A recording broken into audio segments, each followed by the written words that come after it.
Assalamualaikum warahmatullahi wabarakatuh. Selamat datang kembali teman-teman di channel Manusia Setengah C Kuadrat. Oke, jadi di sini kita akan membahas mengenai bagaimana caranya kita melakukan data partitioning dan juga parallel search pada PySpark ya. Data file misalkan RDD, kemudian juga kita pakai Spark Data Frame dan juga yang terakhir nanti pakai Spark SQL. Nah, pertama kita harus ini dulu ya. Uh, Teman-teman kalau ngikuti video saya yang bagaimana cara nginstal Jupyter Notebook dan juga PySpark dengan Docker image yang sudah ada dibuat oleh seseorang, itu mungkin linknya akan saya embed di bawah kolom deskripsi. Dan itu video pertama ya, gimana cara uh, ya membuat Docker image-nya gitu. Tidak membuat secara scratch, tapi kita ngambil aja dari Docker Hub. Yang kedua, kita juga sudah menjelaskan bagaimana melakukan apa ya, pengenalan terhadap RTD pada PySpark itu sendiri. Nah, jadi kalau belum bisa lihat video saya sebelumnya, yang mungkin saya akan letakkan di kolom deskripsi atau di playlist PySpark gitu. Nah, jadi yang kalau teman-teman lihat di video sebelumnya, kita kan punya catatan ini ya, Docker run, ini artinya kita nanti kayak ngedownload image, kemudian juga uh, apa namanya, nge-start si kontainernya. Kemudian kalau yang paling penting ya, kita highlight untuk episode kali ini teman-teman sudah nge-define di mana letak folder bersama antara Docker ya dan juga OS kalian. Misalkan di saya, ini saya letakkan di Mac tahun 2023, files, kemudian YouTube, PySpark, ini folder sih, nama folder. Jadi ini URL atau path dari suatu folder saya. Jadi letaknya di sini nih. Ingat-ingat ya, YouTube, PySpark gitu. Nah, ini di sini, di YouTube PySpark kayak gitu. Jadi nanti kalau saya mau ngopi file misalkan .py atau .ipynb atau apapun file dari folder atau ini saya ya, lokal OS saya ke dalam uh, folder yang ada di Linux-nya PySpark saya di Docker, nanti tinggal di copy paste di sini. Kalau mau bikin folder ya tinggal bikin aja di sini gitu. Jadi ini adalah folder bersama antara Docker image kita dan juga si local host OS kita gitu. Ingat ya, ini ada dua folder. Ya mungkin kita cari dulu kalau di Mac bisa dipakai Finder, Docker atau ya ke application. Nanti kalau Windows atau Linux ya disesuaikan, cari aja Docker kalian dinyalakan. Itu kita akan meminimalisir pakai terminal di sini ya biar gampang. Kita tinggal run aja di start ini. Kemudian kalian bisa ke ini ya, titik dua titik tiga ini. Kemudian ke bukan browser, jangan browser. Pakai ini aja. Terminal. Sebentar ya, kita harus menuju ke apa ya saya mau bilang tadi? Oh, LS ya. Ini. Ini kan kalau teman-teman lihat direktorinya, ah, ini kan di work ya. Nah, kalau teman-teman lihat ini di sini. Nah, ini di folder work. Nah, jadi kalau di Docker saya, di image ini, itu file-file saya berada di home, Sukron, work. Ya, nama saya kemudian work. Nah, kemudian kalau di ini, real foldernya itu sebenarnya adalah di bawah YouTube PySpark gitu. Jadi, foldernya itu YouTube, ya, YouTube, kemudian PySpark. Nah, tapi di sini di Docker work, kalau kalian LS nih, eh ini di print working directory di home syukuran. Kemudian kalau kalian ke work, kemudian kalian ls, nah ini ada isinya intro to RTD dan parallel search sama. Hanya beda penamaan path aja. Nah kayak gitu. Kemudian kalau kalian mau menuju ke Jupyter Notebook, tinggal buka aja browsernya, kemudian Jupyter, lokal, sorry, ke Jupyter Notebook. Lokal 8888 ya portnya. Nah kenapa? Karena ini sudah kita define juga di sini.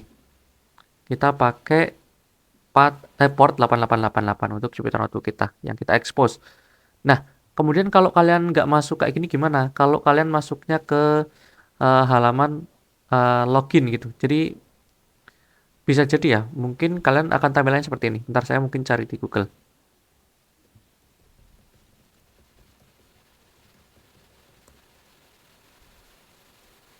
Ada nggak ya? Nah, ini sih. Nah, ini nih, ini lebih precise-nya. Mungkin saya perbesar ya. Salah satu aja. Open image. Nah, kalau kalian ketika ketik localhost 888 kayak gini, ini ya, localhost 888, ini labnya kan dia otomatis nambah sendiri ya. Harusnya ini localhost 888 atau ini 127 kemudian titik dua gitu kan. Ya intinya dia localhost ya. Kemudian kok munculnya seperti ini, tidak langsung direct kayak punya saya langsung masuk ke Jupyter Lab. Nah, kalian harus ngisi dulu ya, login, masukkan password or token. Nah, kalau kalian pernah membuat password untuk Jupyter ya, masukkan password kalian. Kalau saya kan nggak pernah. Jadi kalian bisa ketikkan Jupyter Notebook List ini. Nah, ini ya, kita copy coba. Kita masukkan ke dalam Docker eh, kontainernya di sini. Nah, di sini ini kan ada token. Nah, token ini nanti copy pastekan ke dalam ke OBS. Dimasukkan ke dalam sini token yang sini. Jadi jangan pakai token yang saya, kalian ketik dulu Jupyter Notebook List, kemudian masukkan token kalian ke dalam uh, ini kotak box ini. Nanti kalian akan masuk ke dalam Jupyter Lab. Kayak gitu. Oke, lanjut kita menuju ke dalam ini aja, langsung notebooknya. Nah, pertama yang kita harus lakukan adalah menginisialisasi nama dari configuration Spark-nya. Jadi kalau kita pakai lokal kemudian apa namanya bintang ini, artinya kita akan menggunakan localhost kita dengan ini semua core yang kita punya. Kebetulan saya kan pakai Mac dengan 8 core ya, 8 cores. Jadi 8-8-nya akan dipakai semua. Kalau kalian mau pakai 4 aja gitu atau 2 ya tinggal diganti aja. Bintang ini di replace dengan angka. Misalkan 2 atau 3 atau 1 atau 4 gitu. Kemudian ini nama dari Spark yang akan kita jalankan ya nanti. Jadi ini kalau kayak bikin session gitu. Nah, sessionnya itu kita ambil dari PySpark.sql, kita import Spark Session, kemudian kita Spark Session, kemudian builder config, kita ambil config-nya dari sini. Nah, Spark config kita itu sebenarnya cuma isinya dua, mau berapa core di sini dan masternya di mana, kemudian nama app-nya apa. Ini tinggal kalian ganti-ganti aja. Nah, ini kalau ukuran core-nya tinggal kalian sesuaikan. Nah, jadi udah .get or create, kemudian udah selesai ya. Kita langsung bisa melakukan coding di PySpark. Nah, ini udah selesai nih. Kemudian agenda hari ini ada data partitioning ya, sorry. Nah, kemudian RDD partitioning bedanya apa? Nah, data partitioning itu ya kalau data secara umumnya, misalkan data Excel, data TXT, gitu-gitu ya, yang bukan data untuk PySpark. Nah, jadi data partitioning secara umum lah, secara general. Lalu kita masuk ke RDD partitioning, kemudian kita masuk ke parallel search pada data RDD. Nah, kemudian kita pakai tipe data kedua, ini kan tipe data pertama, ini tipe data kedua yaitu Spark Data Frame. Kemudian kita juga lakukan parallel search pada Spark Data Frame. Nah, kemudian yang terakhir kita nggak nge-query, nggak nge-parallel search pada data RDD, nggak nge-parallel search pada data Spark Data Frame, tapi kayaknya kita pakai Spark Data Frame tapi kita pakai SQL code. Jadi kita nggak pakai kode apa ya, sintaks PySpark, tapi kita pakai Spark SQL. Jadi nanti kita tinggal nge-query kayak kalian nge-query di apa ya, di MariaDB atau di Postgre atau mungkin di MySQL gitu ya. SQL biasalah. Kita bisa juga melakukan parallel pakai SQL. Nah, ini kalau kalian pusing ya ikuti satu persatu biar paham ya. Jadi yang pertama data partitioning. Ini secara singkat terdiri dari banyak sebenarnya. Cuma yang terkenal ini ada round robin data partitioning, range data partitioning, dan hash data partitioning. Nah, round robin itu sebenarnya adalah membagi secara adil, urut, equal. Bukan adil ya, equal. Karena adil kan kadang nggak sama ya ukurannya. Contohnya kayak orang dewasa mungkin makan dapat satu piring, tapi anak kecil pakai porsinya cuma 3 sendok itu kan nggak equal ya karena 3 sendok sama satu piring. Tapi itu adil. Nah, kalau di sini round robin itu harusnya kayak gini. Misalkan kalian punya 3 gelas. Nah, kalian mau masukkan permen, ya masukkan ke gelas satu, masukkan ke gelas 2, masukkan ke gelas 3. Terus kan udah terisi semua, kalian masih punya permen, masukkan lagi ke gelas satu, masukkan ke gelas 2, masukkan ke gelas 3 sampai seterusnya sampai habis. Kayak gitu. Ya misalkan berhentinya di kelas satu ya nggak apa-apa. Yang penting kalian sudah berusaha seadil-adilnya. Jadi 1, 2, 3, 1, 2, 3, 1, 2, 3 kayak gitu terus. Nah, kemudian kalau range data partitioning itu gimana? Contohnya alfabet. Kemudian kalian membagi menjadi, anak-anak dengan nama depannya inisial A ke baris pertama, misalkan. Nah, kemudian anak-anak yang inisial namanya adalah B di sebelah sana misalkan kayak gitu. Atau kalau di kuliah saya dulu pembagian kelas itu berdasarkan NIM ya, nomor induk mahasiswa, ganjil dan genap contohnya kayak gitu. Jadi kelas ganjil itu di kelas A, orang-orang dengan NIM genap itu di kelas B. Kemudian hash data partitioning ini hash dengan function contohnya. NIM kalian itu kan eh, belakangnya kan angka ya, misalkan saya 105.556 misalkan. Nah, berarti kan 6. 6 ini kita masukkan ke function hash. Misalkan functionnya adalah modulo. Tambah satu terus di modulo contohnya 6 tambah satu 7. Modulo 10 misalkan 7 modulo 10 tetap 7. Kemudian teman saya misalkan NIM-nya jangan 10 dah, modulo 5 misalkan. Berarti 7 modulo 5 berarti tinggal 2 gitu. Sedangkan teman saya NIM-nya 3, kemudian di modulo 5 resultnya adalah hasilnya adalah 3. Kayak gitu intinya adalah kita mempunyai angka atau mempunyai data, kita masukkan ke suatu function hash, diolah, nah kemudian baru di partitioning. Nanti kalau teman-teman nggak paham, kita lihat contoh secara realnya aja ya. Karena ini cukup memusingkan sebenarnya kalau secara konsep, tanpa lihat contoh asli. Nah, jadi RDD partitioning. Ini mirip sama data partitioning. Kita bisa menggunakan range data partitioning dan juga hash data partitioning. Tapi untuk yang round robin ini kita bisa pakai random equal. Jadi si RDD ini akan mencoba membagi secara rata tapi tidak urutan kayak kelas 1, kelas 2, kelas 3, lalu kelas 1 lagi, kelas 2 lagi, kelas 3. Enggak kayak gitu, tapi random aja. Contohnya ada 30 permen, ya mungkin di kelas pertama ada dapat 15, kemudian di kelas kedua itu dapat cuma 5, kemudian kelas 3 itu lebih banyak karena 10 gitu ya. Jadi kan 30. Nah, jadi nggak 1, 2, 3, nggak urutan kayak gitu yang isinya, tapi random, bener-bener random. Yaitu kita coba contoh run ya. Ini di sini kita print partition itu untuk ngelihat aja sih jumlah partisinya itu berapa. Ini get partition dan juga gloom.collect untuk melihat partisinya. Ini gloom ini artinya kita menggabungkan partition-partition itu ya. Kemudian kita jadikan suatu list. Nanti biar bisa di print gitu sama si Python. Nah, kalau biar kebayang kita run di sini, kita misalkan punya list data ini ya. Ini kan list Python biasa ya. List dari tuple. Ini kan tuple. Nah, ada berapa tuple nih? 1, 2, 3, 11 ya kalau nggak salah ini. Nah, 11 tuple sampai Carvajal ini, dia dimasukkan ke dalam suatu kotak bracket ya, square bracket, sehingga dia menjadi list Python biasa. Kayak gitu. Nah, kemudian kita define dulu mau berapa partition, 4 partition. Yang tadinya kita punya data bernama list player ini suatu list Python, karena kita lakukan Spark contact ini ya, SC tadi, Spark contact di sini. Spark contact kemudian kita paralelisasi, maka dia jadi RDD. Jadi datanya tidak disimpan di dalam hard disk atau RAM kita dalam bentuk list Python ya, tapi dia dipecah gitu ya. Jadi menjadi ini paralel. Misalkan tiga data pertama diletakkan di bagian hard disk atau RAM kita letak di ujung utara misalkan, yang satu di mana gitu. Jadi terparalel lah. Atau di core 1, di core 2 gitu ya. Intinya dia terpisah-pisah. Nah, kenapa ya? Karena biar nanti mengoptimalisasi ya ruangnya gitu. Nggak harus gerombolan bareng terus gitu. Kemudian di sini kita coba lihat berapa partition.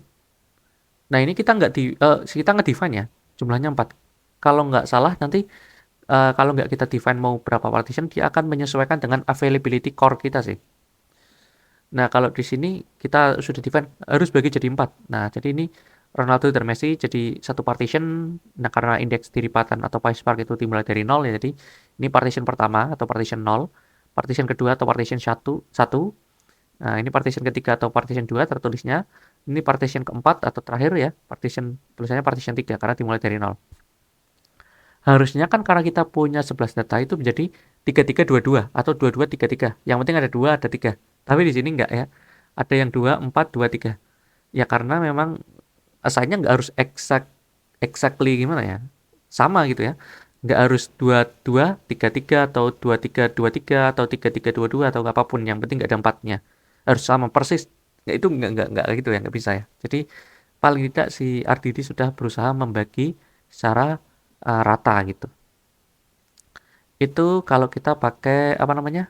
Uh, default partitioning. Defaultnya adalah si random partitioning, random equal. Nah ini yang kedua ya. Nanti yang range yang terakhir. Ini yang lebih sulit dulu, hash partitioning. Jadi hash partitioning ini sendiri dilakukan dengan cara memasukkannya kemudian di modulo dari number partition. Contohnya hash partition dari 12. Ya seperti saya bilang tadi ya. Ini kan punya ID nih, punya ya nomor. Misalkan Benzema ini 12. 12 ini kalau kita hash function, berarti kan hash function dari 12. 12 itu di sini kita define sebagai ini ya. Ini hash function kita. Kalian bisa ngebuat hash function sendiri. Hash function kita itu adalah penjumlahan dari string. Nah, jadi ini dipisah dulu. 12 itu kan terdiri dari 1 dan 2.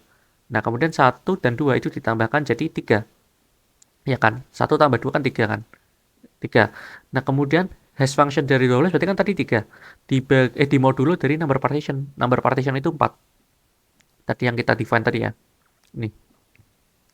Jadi 3 modulo 4 itu kan hasilnya 3. Ini matematik basic ya, modulo, fungsi modulo meskipun jarang, nggak kayak aritmatik plus minus bagi kali gitu. Tapi ini modulo ini sangat penting memang untuk dipelajari.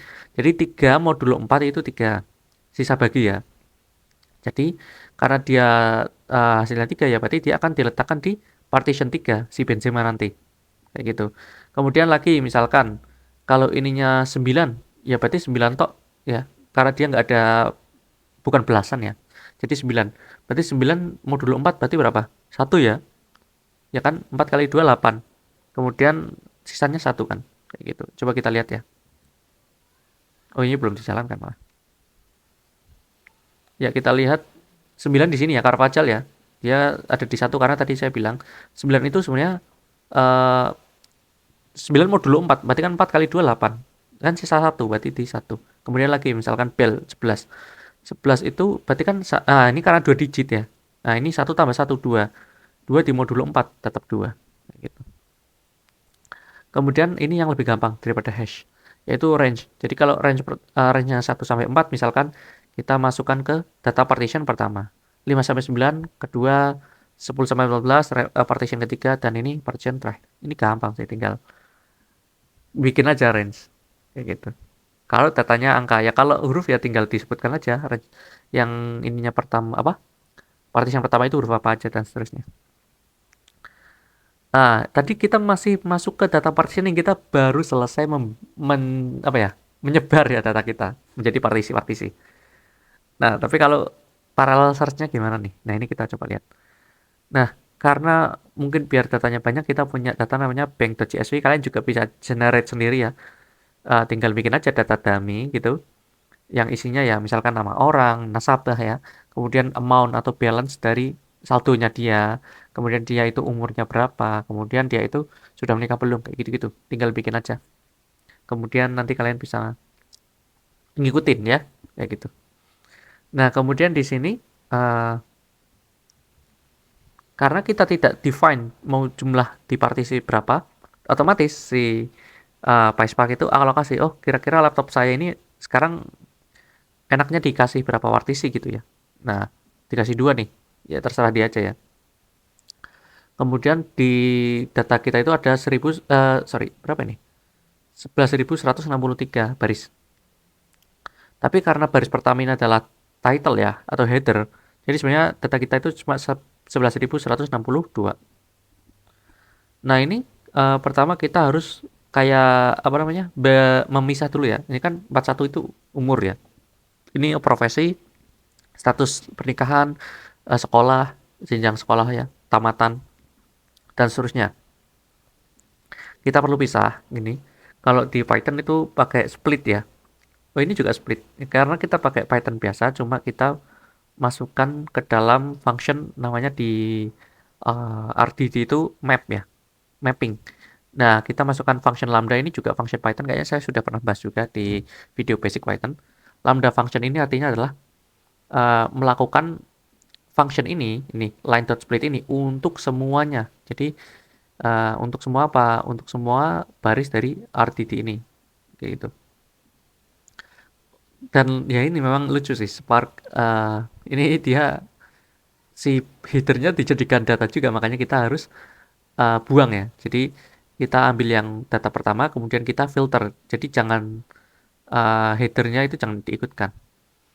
Nah, setelah selesai kita mau, jadi kan yang pertama kita nge-splitting nih tadi langkah pertama. Kemudian setelah jadi satu kolom sendiri untuk setiap variabel, kemudian kita buang data pertama ya atau headernya.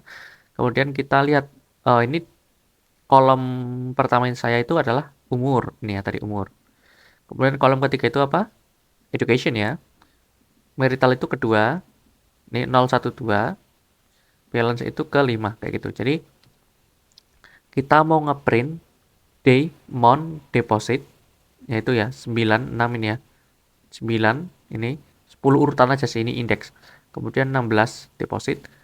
Nah, kita mau ini dengan syarat-syarat tertentu. Misalkan depositnya balance-nya dia harus lebih besar dari $1.000 tapi kurang dari $2.000. Kemudian minimal pendidikannya dia primary atau secondary school. Umurnya tidak boleh lebih dari 30. Statusnya harus sudah nikah. Nah, dengan syarat-syarat itu yang itulah yang data-data yang akan kita tampilkan. Milik orang itulah day, month, dan depositnya yang akan ditunjukkan. Jumlahnya ada 18 data ya. Dari 11 ribuan data. Ini cepat ya, PySpark. Kemudian kalau kita lihat partisinya, nah ini jadi tadi kan kita tahu partisinya 2 ya. Nah, dari 18 ini kita bagi jadi 9 dan 9 nih harusnya. Atau ya 10, 10 8 atau mungkin 11 7 gitu. Ini data pertama, partisi pertama, ini partisi kedua. Jadi inilah adalah data yang kita cari. Kemudian mencari max dan min dari RDT. Kalian, ini sama sih seperti tadi, kita cuma ngerit data dari CSV file. Nah, ini sc.text file ya. Text file itu kan sama kayak CSV, cuma text file itu lebih general. CSV itu kan koma separated value, sedangkan TXT itu dia bisa separated by type, separated by titik koma, separated by koma. Jadi CSV itu adalah bagian dari text file sebenarnya. Kemudian kita remove si headernya, sama persis cuma kita ngambil 4 data pertama biar gampang. Nah, ini yang salah ya mungkin ya. Teman-teman nggak bisa pakai fungsi max ya. Bukan artinya max itu mengambil data misalkan balance paling besar ya atau saldo paling besar, tapi dia itu nyari saldo yang ininya 9 contohnya gini. Ya coba kita langsung aja lah. Nah, ini yang bener ini caranya pakai take order atau reduce ya. Nah, jadi kayak gini contohnya. Ini kan kalau saldo itu ini ya. Saldo itu berapa sih balance? 0 1 0 1 2 3 4 5 6 0 1 2 0 1 2 3 4 5 5. Berarti 0 1 2 3 4. Oh ya, ini mana nama? 0 1 2 3 4 5 ini ya. Nah, padahal kan ini 81.000 itu lebih besar daripada 9.000 lah ya, jelas ya. Nah, tapi kenapa kok kalau max itu yang ini yang terpilih? Ya karena angkanya 9. Jadi dia itu mencari max berdasarkan apa ya? Yang paling depan gitu loh. Abjad gitu. Jadi karena dia ngiranya 9 itu lebih besar dari 8, makanya dia ngambil kalau pakai max. Tapi kalau pakai take order atau reduce, dia benar hasilnya. 81.000. Ini adalah data orang dengan saldo terbesar. Nah, ini maksudnya apa? X5 artinya kita ngambil kolom ke-5. 5 tadi kan saya udah hitung ya. 5 itu adalah si balance. Ini si balance 5.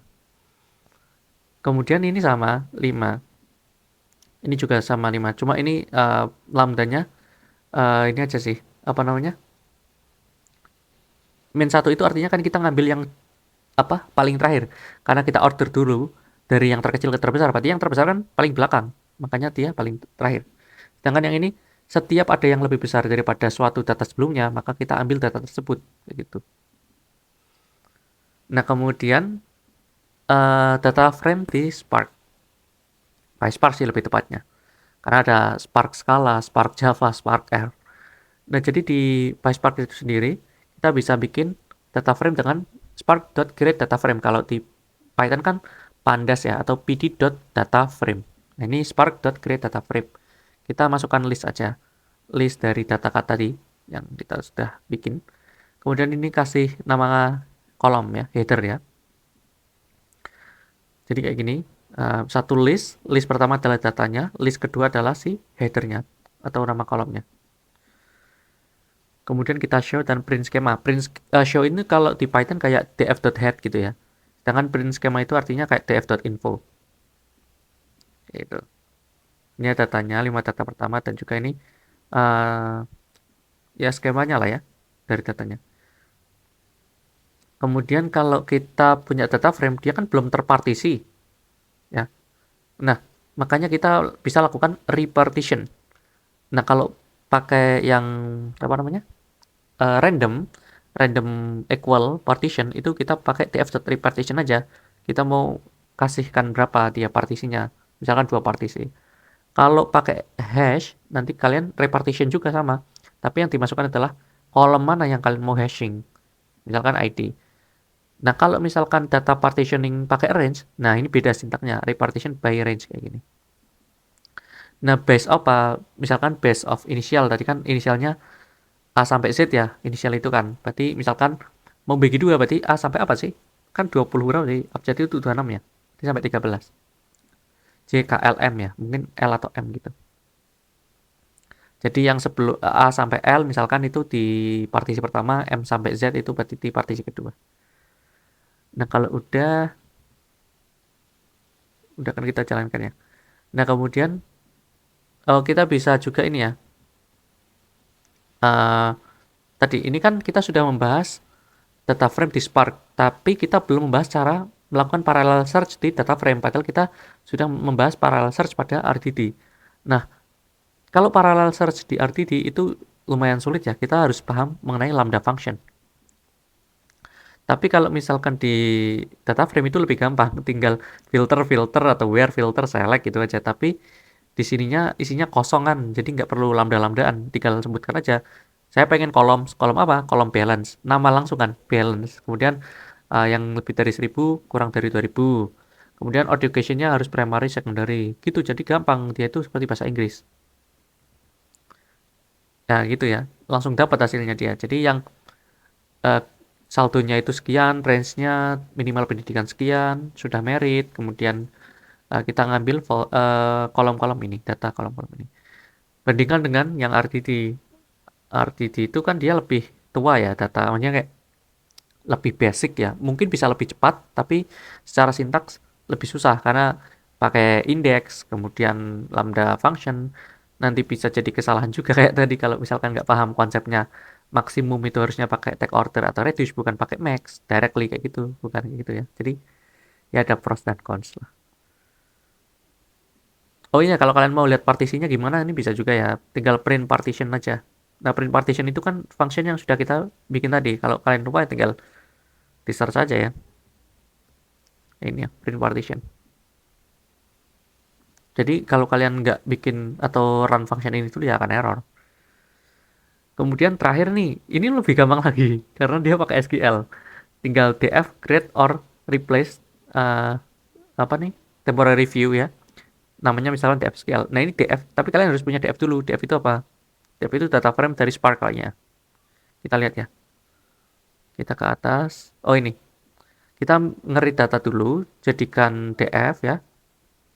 Jadi data frame, kemudian kalian nggak pakai scriptnya si PySpark tab.